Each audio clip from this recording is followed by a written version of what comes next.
Une pièce magnifique, tout en bois sculpté, âgée de plus de 150 ans et qui forcément s'est considérablement dégradée avec le temps.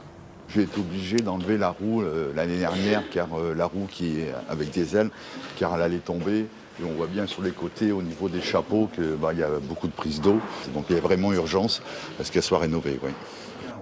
Une enseigne qui témoigne de toute une histoire, celle d'un ancien garage familial qui a accompagné la vie de nombreux cognassés, à l'image de Paulette et Janine. De 1959 à 92, je passais tous les jours devant le garage, donc vous voyez tous ceux qui travaillaient, les autos, enfin. Quand je passais, j'ai encore l'impression de voir les voitures sur le pont ici. Puis comme mon mari, lui, il était électricien auto pas loin, ils avaient des rapports. Pour redonner une seconde jeunesse à cette devanture, Franck, le patron du restaurant, a lancé une souscription sur Internet via un site spécialisé dans la rénovation du petit patrimoine. Coût du devis, 37 000 €.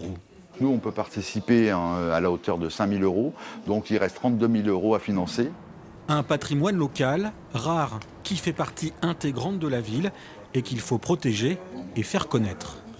L'idée, c'est en tout cas d'essayer de mettre à disposition notre expertise, nos conseils pour les propriétaires qui, à l'image là, de cet endroit, sont motivés pour s'attaquer entre guillemets à la restauration, à la conservation de cet élément de patrimoine, et puis aussi d'accompagner sa valorisation en amenant le public à regarder différemment, à regarder autrement cette devanture finalement. La cagnotte est ouverte jusqu'au 13 février. Si Franck arrive au bout de son projet, il rêve qu'un jour, elle soit inscrite au titre des monuments historiques pour la protéger à tout jamais.